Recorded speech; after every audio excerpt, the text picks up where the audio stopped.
O Estado publica novo decreto baseado num estudo da Universidade Federal de Goiás, que apontou uma situação alarmante para o Estado se nada fosse feito. O documento estabelece o fechamento alternado das atividades econômicas. A repercussão nas cidades do Estado depois desse novo decreto. De Jataí, Tássia Fernandes. Aqui em Jataí, o prefeito deve manter o decreto que já está em vigor e o comércio deve continuar aberto pelos próximos dias. Combinado, Tássia. Morre a terceira vítima do acidente registrado na GO 210. O acidente gerou comoção em Caldas Novas.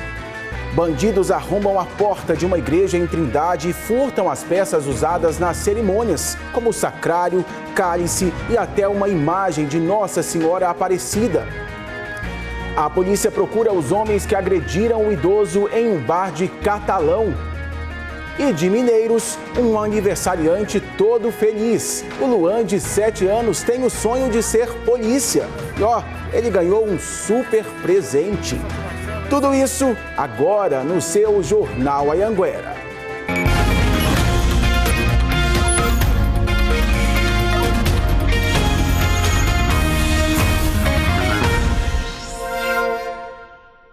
Olá, seja bem-vindo ao seu Jornal Anhanguera. Hoje, terça-feira, e agora 12:02.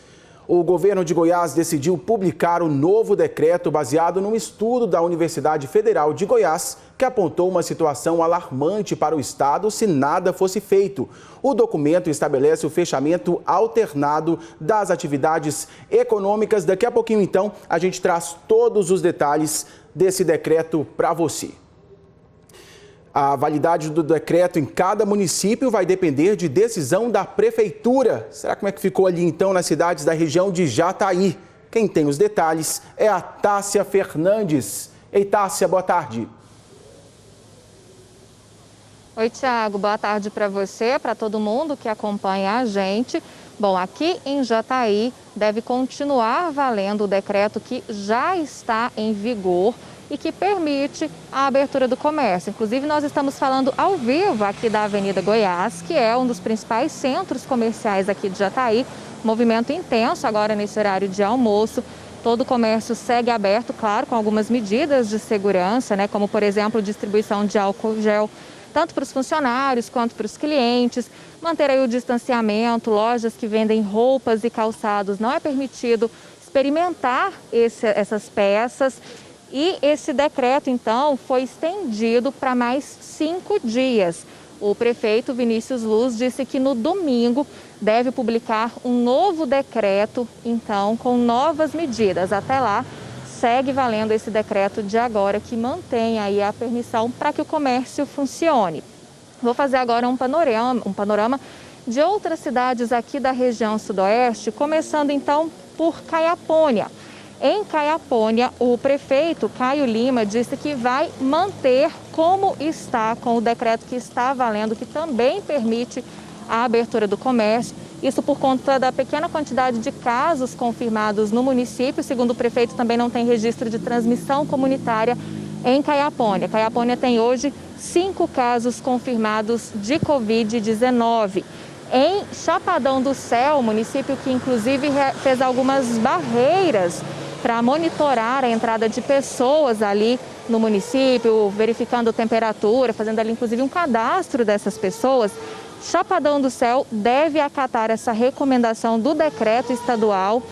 O decreto municipal de Chapadão do Céu deve ser publicado no fim da tarde de hoje, definindo que a partir de amanhã o comércio já deve ser fechado.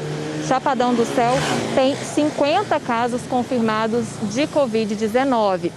Mineiros, que fica ali também pertinho de Chapadão do Céu, ficou aí na lista dos municípios com nenhum caso registrado de Covid-19 por muito tempo, mas agora surpreende, já com uma grande quantidade de casos confirmados em Mineiros. Já são 461 casos e 7 mortes confirmadas.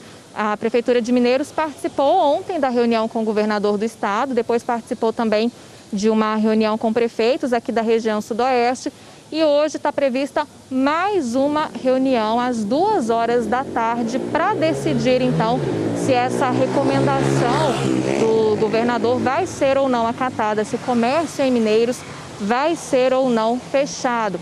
Encerro a minha participação atualizando os casos aqui de Jataí também. Jataí confirmou ontem a 3ª morte por Covid-19 aqui no município. Já são 368 casos e, como a gente pode ver, o comércio segue aberto e deve continuar assim até domingo, quando sai um novo decreto aqui do município. Tiago. Tá certo, Tássia. A gente fica de olho em Jataí, então, para saber como a cidade vai fazer a partir da semana que vem. Daqui a pouquinho você volta comigo, portanto, eu te agradeço por enquanto. A gente continua na região sudoeste, porque agora a gente vai para Rio Verde para saber como as prefeituras lá da região reagiram à proposta do governador Ronaldo Caiado. Quem bate um papo comigo agora é o Fábio Lemen. Ei, Fábio, boa tarde. Oi, Tiago. Boa tarde para você, para quem nos acompanha nesse início de tarde. Aqui em Rio Verde é uma situação um pouco diferente, Tiago, porque o prefeito Paulo do Vale já havia adotado um decreto semelhante a este decreto do governo do estado já há cerca de 2 semanas. Ele começou a valer na segunda-feira da semana passada. As lojas do comércio, também shopping centers, ficam abertos até o próximo domingo. E na segunda-feira que vem, o comércio volta a fechar as portas aqui em Rio Verde. Esse decreto de escalonamento, a cada 14 dias, portanto, o comércio abre as portas e depois fecha as portas. Uma medida aí do município para tentar favorecer, de certa forma, a economia e também para tentar controlar esse número crescente de casos da Covid-19 aqui em Rio Verde. Lembrando que ontem a gente atingiu a marca de 6.188 casos confirmados aqui no município. Já são 55 mortes aqui em Rio Verde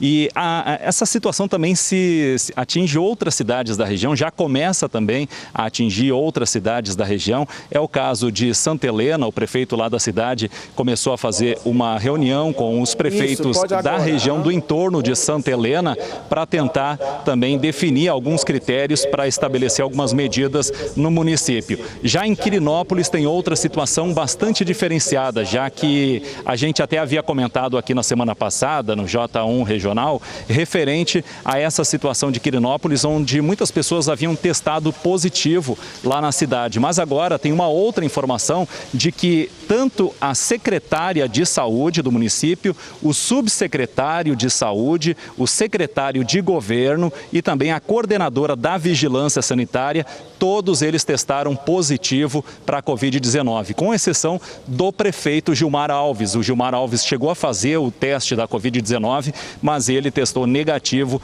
para a doença. Portanto, uma situação bastante preocupante aqui na região sudoeste, principalmente aqui em Rio Verde, onde a gente tem uma crescente de casos ainda, porém a curva parece a estabilizar, Tiago, mas ainda a situação preocupa bastante, principalmente em função dessas 55 mortes.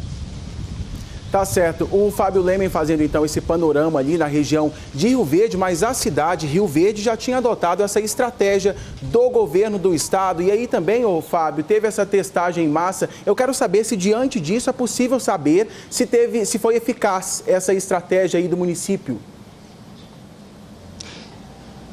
O município acredita, Tiago, que essa estratégia de escalonamento do comércio vai ser possível perceber essa situação realmente a partir do 14º dia, quando é o período também da incubação do vírus. Então, a partir disso é que o município acredita que começa também a definir ou começa a ter mais visibilidade dessa situação da Covid-19. Lembrando que todos esses casos que foram confirmados aqui no município, de 6.188, muitos em relação a essa testagem em massa que foi feita aqui na cidade, que começou ainda lá no início de junho e que, principalmente nas indústrias aqui do município, também em grandes frigoríficos, cerca de 15 mil pessoas foram testadas. E nesse universo todo, saiu muita gente positivada para a doença aqui na cidade.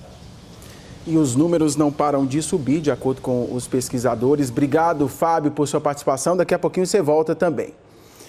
A gente já falou então da situação de Jataí, falamos também da situação de Rio Verde. Vamos para Anápolis agora para saber como os prefeitos ali da região reagiram em relação ao novo decreto do estado. Quem está comigo é o Paulo César Oliveira. Ei, Paulo, conta tudo. Boa tarde. Boa tarde, Tiago. Boa tarde a todos ligadinhos aqui no Jornal Anhanguera. Pois é, o prefeito Roberto Naves está desde cedo reunido então com sua equipe para saber que decisão vai ser adotada aqui no município. Por enquanto, ainda não foi divulgado se vai ou não adotar então a orientação do governo do estado aí. Ontem, por volta de 9h40 da noite, o prefeito de Anápolis gravou um vídeo e divulgou nas redes sociais, falando aí sobre as discussões que ele teve sobre o posicionamento do município em relação a esse decreto do governador. O prefeito disse que conversou com técnicos da saúde, da administração e ouviu então representantes também da sociedade organizada e, por último, consultou a Procuradoria do município. Mesmo com todas essas reuniões, com todas essas conversas, não conseguiram chegar em um consenso.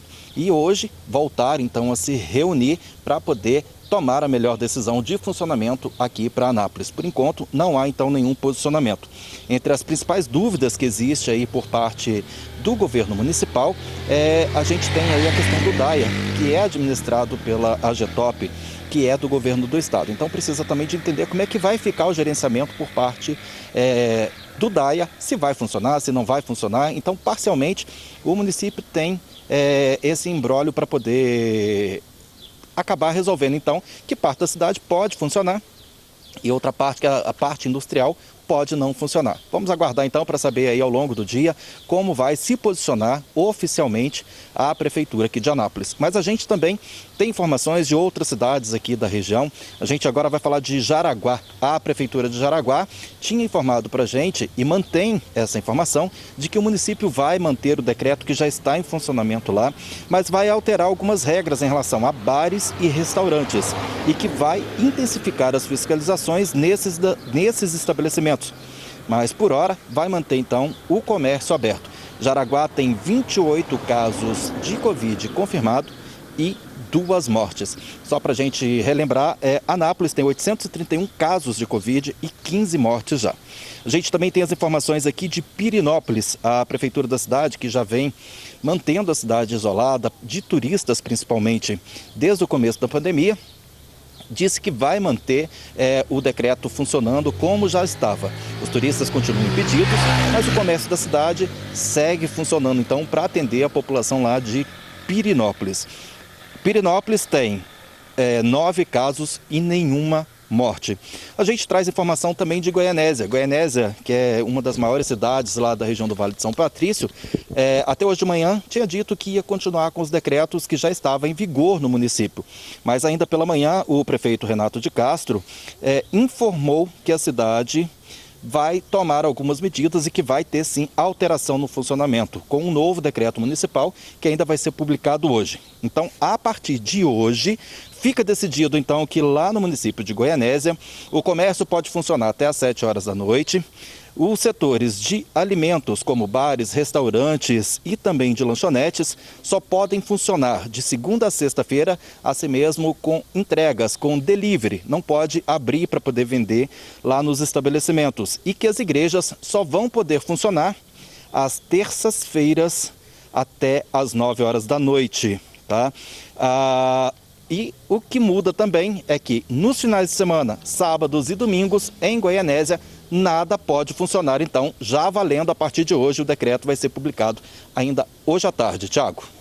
A gente segue acompanhando, Paulo, é que o STF decidiu que os municípios têm poder para decidir o que abre, o que fecha, como vai funcionar a cidade. Por isso, nem todas estão seguindo, então, o decreto do governo. Mas daqui a pouquinho, então, a gente segue nesse assunto de Covid-19 no Jornal Anhanguera. E eu já quero te agradecer, meu querido. Valeu demais. Mudar de assunto para te contar que 3 pessoas foram presas em Mineiros suspeitas de tráfico de drogas. Durante um patrulhamento de rotina, os policiais viram quando um homem se aproximou e entregou um objeto para um casal. E logo em seguida saiu num veículo. Ao abordar o casal, a polícia encontrou 3 tabletes de maconha. O condutor do carro também foi encontrado logo em seguida. Ao fazer buscas no veículo, os policiais acharam mais porções de maconha prontas para venda, além de uma balança de precisão e uma quantia em dinheiro. As 3 pessoas foram levadas para a delegacia de Mineiros e já tinham passagens por crimes como tráfico de drogas, roubo, furto e lesão corporal. Olha só essa. Uma loja veterinária foi alvo de um ladrão em Caldas Novas e o crime foi registrado por câmeras de segurança. Olha aí, as imagens mostram o suspeito entrando na casa, na loja lá, e levando vários objetos, entre eles ferramentas de um trabalhador que está fazendo uma reforma no local. Ele entra, escolhe os itens e sai tranquilamente. O caso foi registrado na Delegacia de Polícia Civil de Caldas Novas. Bom, e por causa da pandemia, muitas mulheres que sofrem violência doméstica têm ficado mais tempo em casa com o seu agressor. Para ajudar essas vítimas, o Serviço de Atendimento à Mulher em Lusiânia está indo até a casa delas. Veja na reportagem. Essa mulher ficou casada por quase 2 décadas. Nos últimos anos de convivência, o ex-companheiro começou a beber e a usar drogas. As agressões vieram em seguida.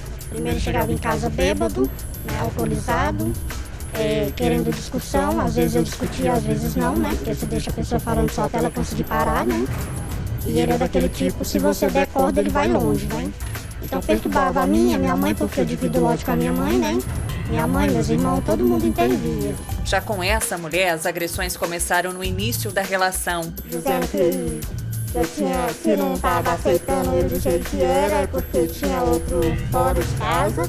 Então esse tipo de coisa que você vai levando, mas chega uma hora que você percebe que isso não é normal e que você precisa se libertar desse tipo de agressão.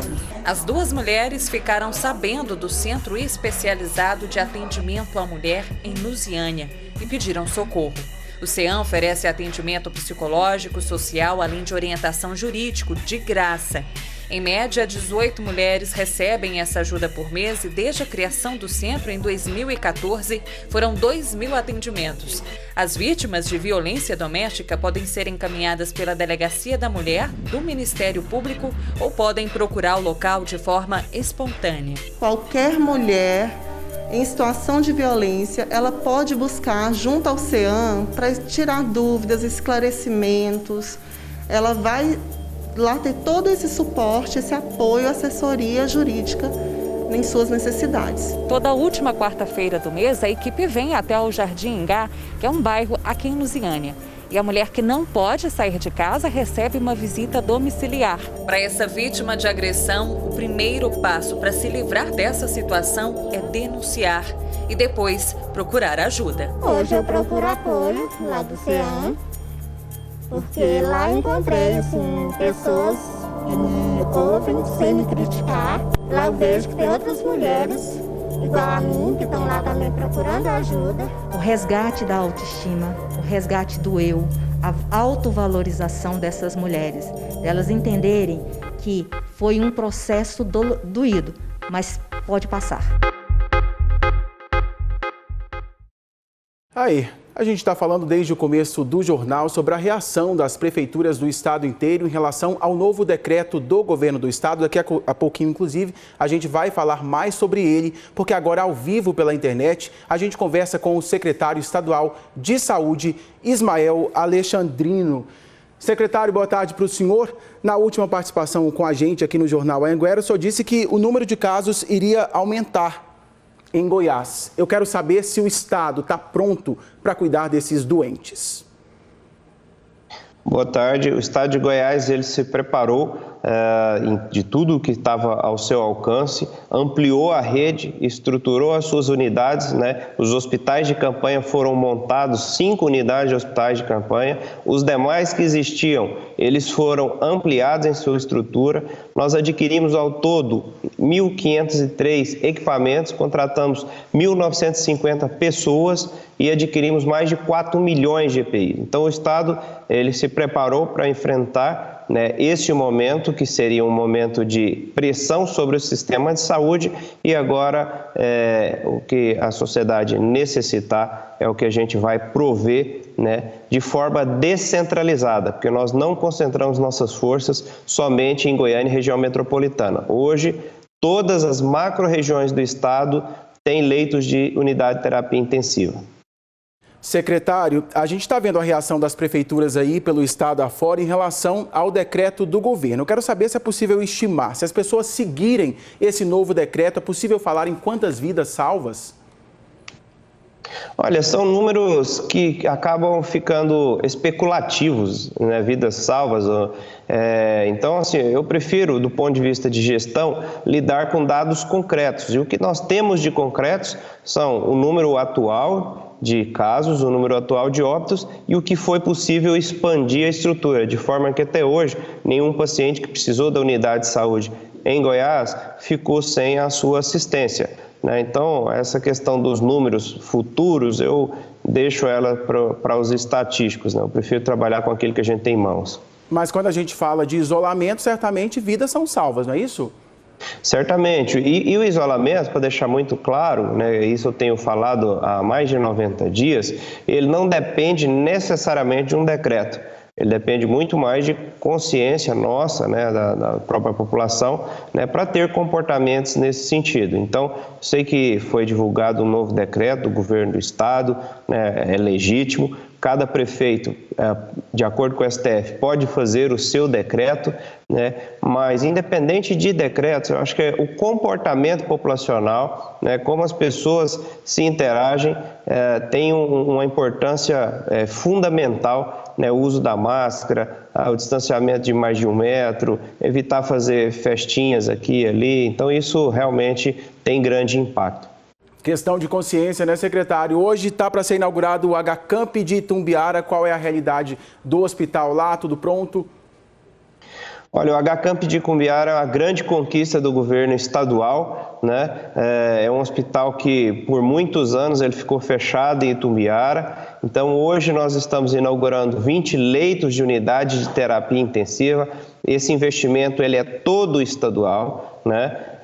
Tem também de doações de pessoas da cidade, pessoas importantes, mas do ponto de vista de poder público, o investimento é estadual. São 20 leitos de UTI e 50 leitos de enfermaria, todos devidamente equipados, com equipe treinada, de forma que será um ponto de apoio regional muito importante na região de Itumbiara, nesse momento de combate à Covid, e depois é um hospital que está programada a sua expansão até 200 leitos e ele ficará como um hospital regional, um legado aí para a população da região. Um hospital inaugurado em Itumbiara. Agora eu quero falar, secretário, em relação aos leitos de UTI. Tem UTI para todo mundo aqui no estado? Qual que é a realidade? Até agora não faltou leito de UTI para quem precisa, né? Nós expandimos, nós mais do que dobramos a capacidade de UTI. Como eu disse, em todas as macro-regiões do estado tem UTI, não foi só em Goiânia. Nós investimos em Jataí, em Formosa, em Lusiânia, em São Luís de Montes Belos, em Itumbiara, em Porangatu, em Águas Lindas. Então, de forma descentralizada, fizemos diversos investimentos aí, uma ampliação significativa de leitos, de forma que agora em julho, que certamente o número de casos vai aumentar, é algo que era previsto, né? Tenhamos condição de assistir essa população, né, e termos um desfecho melhor do que outros estados. Tá certo, obrigado, secretário Ismael Alexandrino, falando ao vivo aqui com a gente para o interior do estado. Um abraço para o senhor, valeu. Um abraço, bom trabalho. Obrigado. Mudar de assunto para te contar que termina hoje o prazo para entrega da declaração do imposto de renda. Quem ainda não fez a sua, o limite é até às 23 horas e 59 minutos. 11 horas e 59 da noite. O prazo está super apertado. Os detalhes, então, com o Fábio Lemen. Ô, Fábio, eu declarei a minha há 3 semanas. Tá tudo certo com você aí também? Olha, Thiago, eu pensei que tu estava já atrasado no grupo dos atrasadinhos aí, viu? Mas eu também já garanti a minha ainda lá no mês de março. Então tá tudo certo, tudo ok, garantido. Só falta agora receber esse retorno do imposto de renda, né? Bom, essa restituição. Eu estou aqui acompanhado com o Douglas Machado, que é analista tributário aqui da Receita Federal. Bom, Douglas, primeiramente, boa tarde. Quantas pessoas já fizeram a entrega aqui, principalmente em Rio Verde? Qual que é essa previsão? E também queria que tu falasse em relação ao Estado, qual é essa previsão de entrega de declarações aí, já que estamos no último prazo, né? Algumas horas ainda, né? Boa tarde a todos, aos telespectadores. E, Fábio, já está terminando o prazo, né?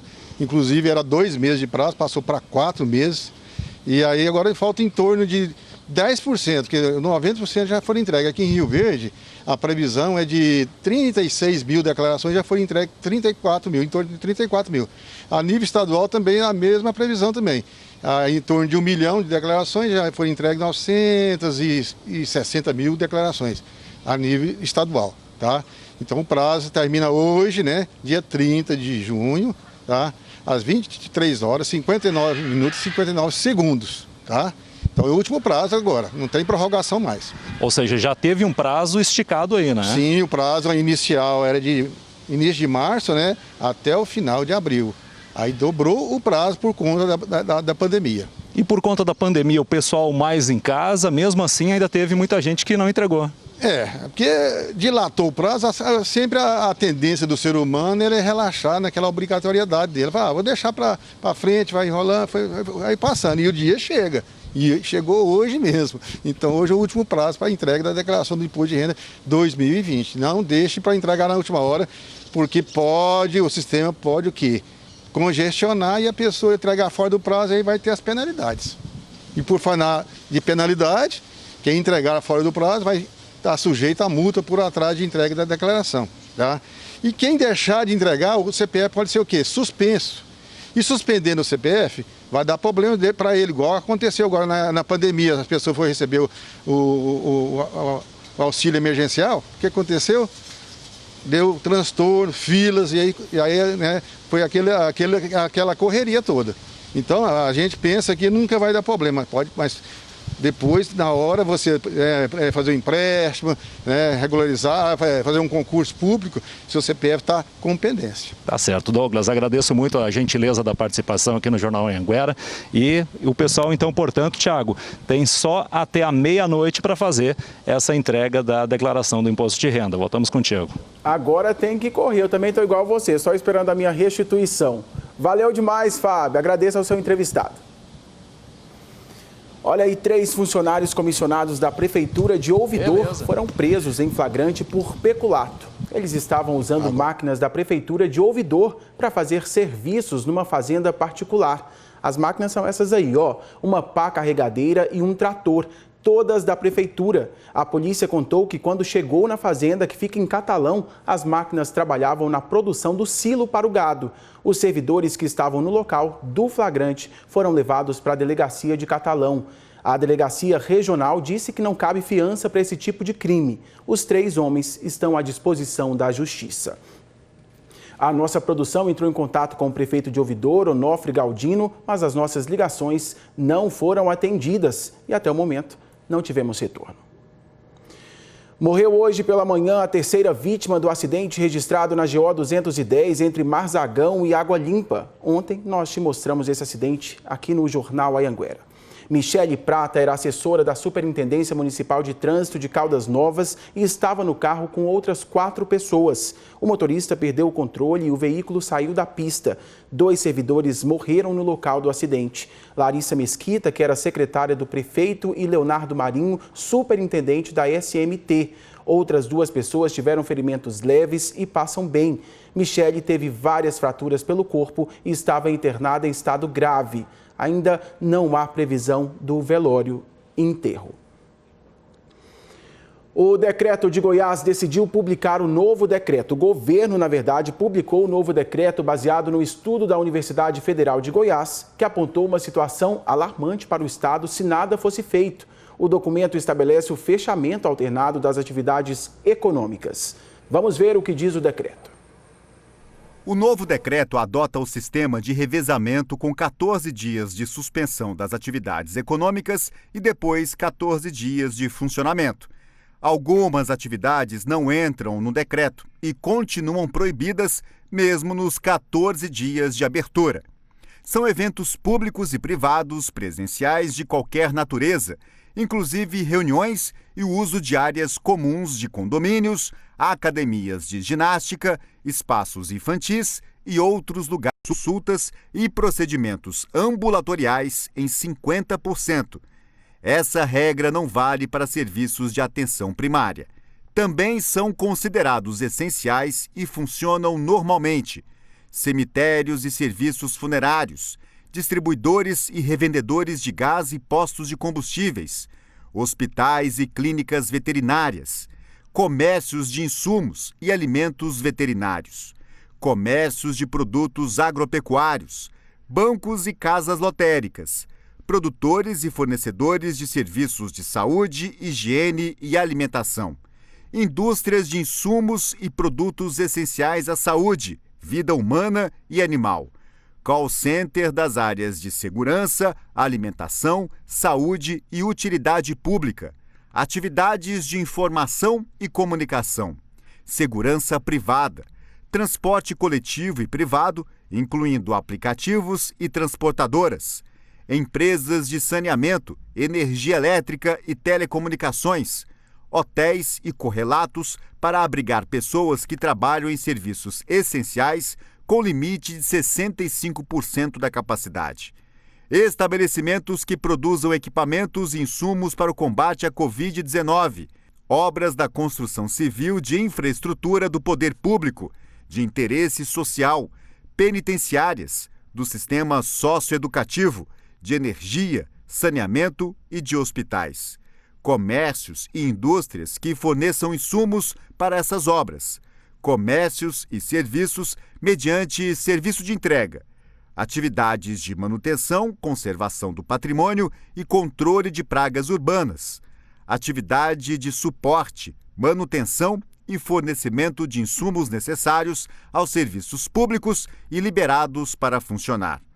Borracharias, oficinas mecânicas, restaurantes e lanchonetes em postos de combustíveis às margens de rodovias, transporte aéreo e rodoviário de cargas e passageiros, atividades de suporte a aulas não presenciais, estágios, internatos e atividades laboratoriais da saúde, supermercados e similares, não incluindo lojas de conveniência, desde que não haja consumo de alimentos e bebidas no local. Nesses estabelecimentos, também não é permitido o acesso de mais de uma pessoa da mesma família, exceto caso que exija acompanhamento especial. Todas as atividades devem seguir protocolos de prevenção à Covid-19, definidos pela Secretaria de Saúde do Estado. Esse é o que diz, então, o novo decreto do Estado, publicado hoje, vigorando a partir de hoje, mas o STF decidiu que os municípios podem seguir o que eles quiserem em relação a abrir e fechar comércios.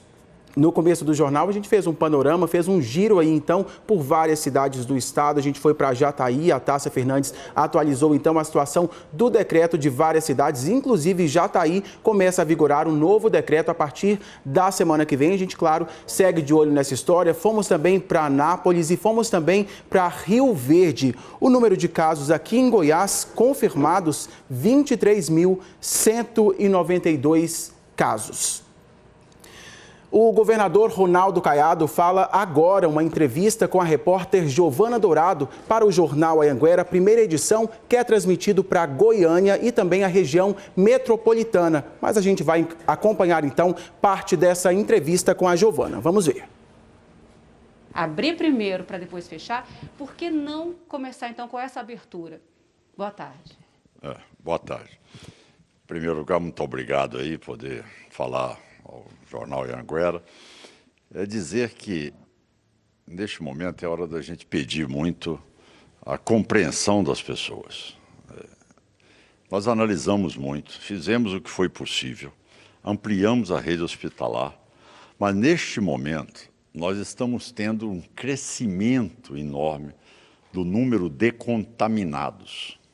Nós estamos extrapolando 1.000 casos dia. Então, não adianta, com a projeção que está sendo feita, nós não vamos ter como ofertar leito às pessoas.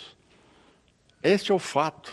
Então, o não fazer nada é simplesmente cruzar os braços e ver as pessoas amanhã necessitando de um leito hospitalar e não tendo. vendo aquelas cenas dramáticas que nós assistimos no mundo todo, em Manaus, em Belém e tudo mais. Então, veja, por que é importante esse novo protocolo que foi implantado? Porque com 14 dias em total isolamento, nós vamos fazer com que essa curva baixe nos próximos 30 dias, certo? Porque o que nós estamos fazendo agora, nós vamos colher iniciando daqui 15 dias. Demora um tempo. Demora. Então, se nós estamos começando hoje, tá certo? O reflexo disso aqui vai começar dia 15 de julho. Mas há tempo de se evitar o colapso, que está previsto para 2 semanas na rede hospitalar? Até lá, nós teremos ainda um nível crescente de contaminados, tá certo? Porque nós não vamos conseguir fazer a queda imediata. Então, a partir daí, caindo nos últimos 15 dias, aí nós podemos abrir. Nós vamos equilibrando essa quantidade de leitos com a quantidade de doentes complicados. Nós abrimos vários hospitais em Goiás, mas hoje nós já estamos lotados na região do entorno, do norte do estado, do oeste, Goiânia e Trindade. Goiânia tem mais ou menos em torno de 18 a 20 leitos só. E agora à tarde nós vamos abrir Itumbiara com mais 20 leitos de UTI. Dava para ter aberto mais leito? E qual que é o motivo desse crescimento pois não. agora? Pois não, Fábio? Alô?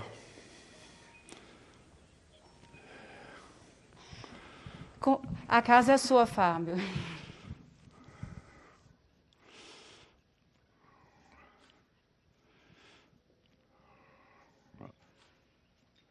Aqui de Goiás, e a partir de quando?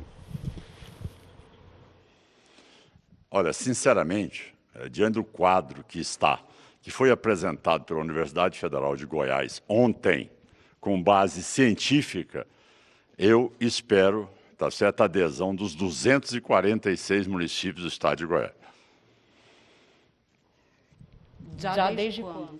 A partir de hoje? Porque isso também não é automático. Todos eles estão analisando o meu decreto hoje. Eu acredito que nas próximas horas eles vão se pronunciar, dependendo ou não. Agora, o que não aderir, como é que ele vai responder para a população?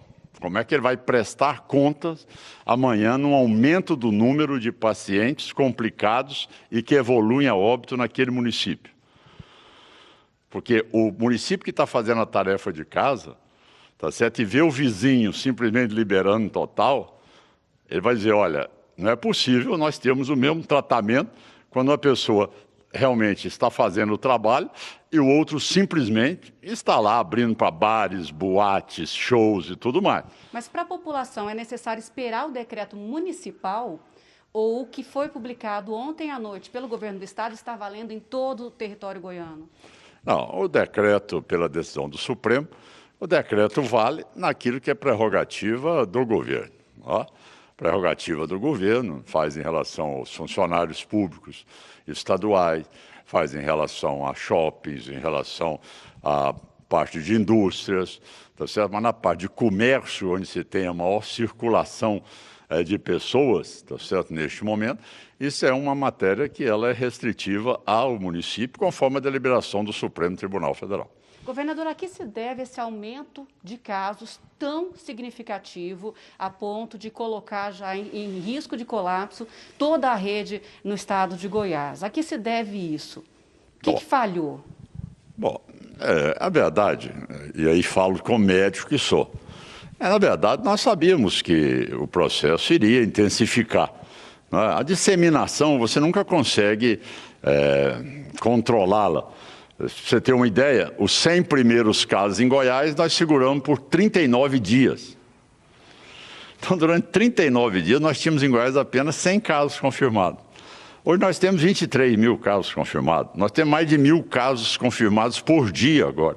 Já estamos em mais de 24 Então, agora já é uma disseminação, tá certo, comunitária, que se nós não segurarmos, tá certo, um isolamento, aumentarmos o nosso isolamento, usarmos máscara, mantermos o afastamento e depois intensificarmos o rastreamento a todas as pessoas que estão contaminadas e aí isolando com nossos agentes comunitários de saúde, uma assistência social, esse núcleo de contaminados, de amigos, de familiares, aí sim nós teremos um resultado positivo para manter com que a contaminação não extrapole aquilo que seja a oferta nossa de leitos para atendimento das pessoas. Agora, esse ponto chegou também por causa do baixo isolamento. Se tivesse um patamar mantido em torno de 55%, como foi projetado anteriormente, estaria controlado? Estaria. Se nós tivéssemos isolamento social de 50%, nós não estaríamos nessa situação hoje, tá certo? Com 50% nós teríamos uma condição hoje dentro daquilo que nós estávamos prevendo, ou seja, uma contaminação suportável e uma demanda também dentro daquilo que é a capacidade do Estado ofertar ao cidadão. Mas hoje nós estamos com 36%, 37% de isolamento, nós não estamos com quase isolamento algum. Tá certo? Quer dizer, o mínimo que nós esperamos agora é chegar a 50%, 55%, porque aí sim cairia significativamente o número de contaminados. Já é o suficiente para salvar vidas. Como? Suficiente para salvar vidas, esse patamar. Acho que esse é o momento importante, nós estamos sabendo. Eu repito aqui, acho que esta proposta que foi embasada aí no nosso decreto, eu peço às pessoas que reflitam, é o que é. Você não está brigando com a economia, nem está brigando com a vida. Você está dizendo, olha, durante 14 dias, vamos dar uma parada, depois dos próximos 14 dias, vamos voltar. E assim sucessivamente, para a gente buscar o equilíbrio. Não adianta nada, o que eu falo amanhã é um familiar seu que pode estar comprometido, e aí, não tem um leito do hospital.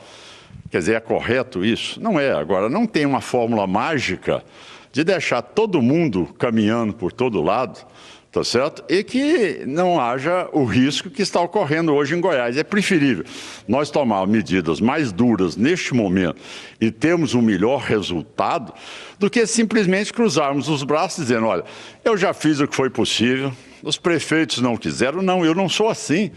Eu vou continuar insistindo até o último minuto, vou continuar lutando. Eu quero ter o menor percentual de óbito no país. Eu sou um médico e eu sou um governador. Então, essa vai ser minha luta e eu tenho certeza que eu terei a compreensão da população do estado de Goiás para nós atingirmos esse objetivo. Muito obrigada, governador. A gente falou em cadeia, em rede, ao vivo para todo o estado de Goiás. Voltamos ao estúdio do Jornal Anhanguera. Tá certo, Giovana Dourado, você acompanhou aí. O governador Ronaldo Caiado falou com a repórter Giovana Dourado em entrevista para o jornal que é transmitido aqui para Goiânia e região metropolitana, e nós também acompanhamos. Mudar de assunto para te contar que 3 homens foram flagrados em Anápolis colocando fogo em uma mata às margens da BR-153. O Bruno Mendes e o Adriel Santos acompanharam essa agressão à natureza e também prejudicial às pessoas. O flagrante revela o início de um incêndio criminoso à margem da BR-153, no trecho entre o distrito de Interlândia e o trevo de acesso a Pirenópolis. Nossa equipe filmou 3 homens ateando fogo no capim à beira da pista. Repare como eles incendiavam a ponta de galhos e depois espalhavam as chamas. O trio percebe a presença da nossa câmera, mas não se incomoda e continua. Em minutos já dava para ver o fogo consumindo a mata à margem da rodovia. Os carros passam bem perto das chamas. Enquanto incendiários espalham chamas, os bombeiros lutam diariamente para diminuir os danos à natureza. Aqui, achamos uma equipe de Anápolis, combatendo o incêndio também à margem da BR-153, agora na saída da cidade. E aqui está um exemplo claro do risco que é o fogo em vegetação à margem da rodovia. Reparem que dependendo da direção aonde o vento sopra, a visibilidade na pista ela fica praticamente nula. Aí é preciso redobrar muito a atenção em situações assim. Se a proporção do fogo for muito alta, a orientação é que pare o veículo, encoste no acostamento, né? E não atravesse a rodovia com o fogo intenso, né? E caso, se o fogo não estiver muito intenso, atravessar de maneira vagarosa, ligar o pisca-alerta. Eu fiquei impressionado com esses flagrantes aí que o Bruno Mendes mostrou na reportagem. Ele está ao vivo agora com a gente do posto da PRF para falar sobre esses assuntos aí. Ô Bruno, não tem outra palavra senão irresponsabilidade, né? Boa tarde para você.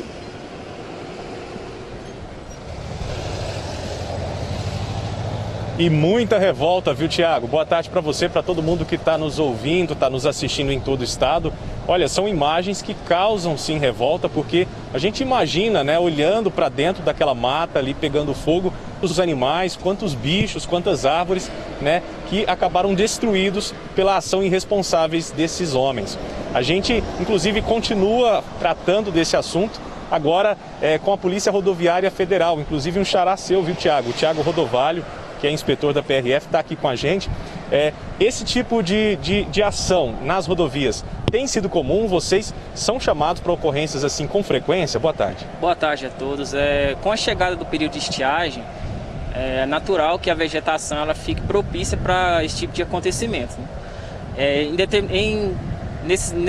Nesses meses que se aproximam, mês de julho, agosto, setembro, nós atendemos cerca de 3 a 4 chamados por dia de incêndios às margens da rodovia. Em sua maioria, incêndios criminosos, né?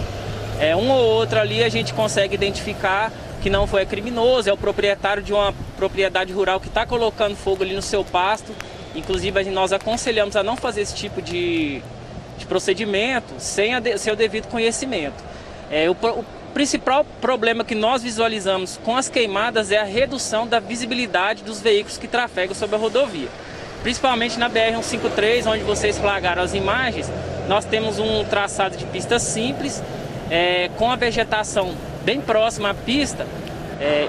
O flagrante revela... A ocorrência desse tipo de incêndio propicia ali uma redução da visibilidade do condutor, que nós já temos uma pista desgastada naturalmente com a sinalização horizontal precária. Ou seja, já é difícil enxergar naturalmente. Agora eu pergunto para o senhor, e até foi um questionamento, viu, Tiago? Que nós nos fizemos sobre o que fazer numa ação como essa, quando a gente flagra pessoas ali naquele momento do crime. Porque lá no local, por exemplo, nossa equipe não tinha sinal de telefone para ligar para a Polícia Rodoviária Federal. O que fazer nessa hora? Olha, na flagrância desse tipo de atitude, nós concitamos de imediato o acionamento tanto da Polícia Rodoviária Federal para que nós possamos identificar os responsáveis pelo delito, como um acionamento do Corpo de Bombeiros para tentar apagar aquele incêndio ali da forma mais rápida possível, para que esse incêndio não atinja áreas onde tem uma população habitacional. Só lembrando que é crime, né? É crime ambiental e pode ser um crime também por conta do trânsito. Isso, é previsto a tipificação penal de crime contra o meio ambiente de atear fogo nas margens das rodovias. Pois é, Tiago, lembrando, a gente faz só aqui um paralelo, né? Porque esse ano o Corpo de Bombeiros em todo o estado de Goiás já atendeu 1.700 ocorrências de incêndios florestais. Só que na região de Anápolis foram 48, viu, Tiago?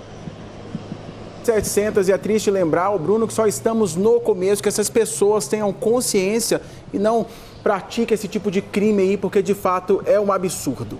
Valeu por sua participação, agradeço ao seu entrevistado, Bruno.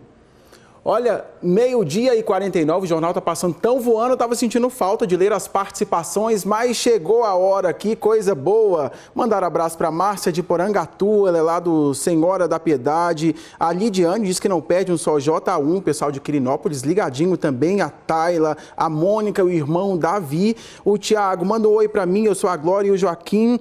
O Eduardo do Alexandrina de Anápolis, oi para todo mundo aí. Tiago, é a melhor hora do dia, o Jornal Anhanguera. Olha que mensagem carinhosa, bom demais. Aparecida de Alexânia. Tiago, um abraço, estamos todos ligados. O Diego, abraço também para a Vitória, um abraço lá de Santo Antônio do Descoberto. Abraço para o Manuel, um abraço para o Valdeci, lá de Rio Verde, um abraço para o pessoal de Porangatu. Olha, eu não sei você, mas tem muita cidade que a gente não conhece, a gente fica sabendo quando lê aqui, uma oportunidade para a gente conhecer melhor também o nosso lindo estado, não é isso? Tem um monte de participação.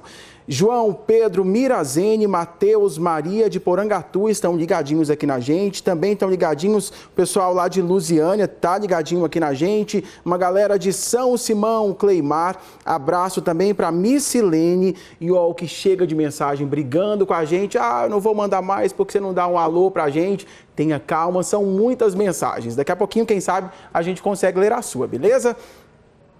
E daqui a pouco a gente vai te contar uma história bem legal aqui no Jornal Anhanguera. O Luan, esse garotinho aí, ó, de 7 anos, é morador de Mineiros e, segundo a mãe, ele é apaixonado pela Polícia Civil. Ontem, como foi o aniversário dele, olha só o presentão que ele ganhou.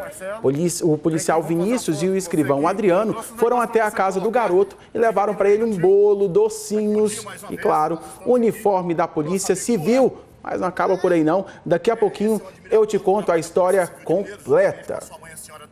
12h51, intervalinho rápido, toma lá sua água, eu tomo daqui e a seguir a gente continua falando da repercussão do decreto do governo do estado que quer fechar o comércio de 14 em 14 dias. Agora você vê imagens de Acreúna, no sudoeste do estado. Por lá, 27 graus. E ó, as primas Gabriela e Manuela lá de Goianésia chamam um intervalo pra gente. Oi, eu sou a Gabriela. Oi, eu sou a Manuela, de Goianésia, Jornal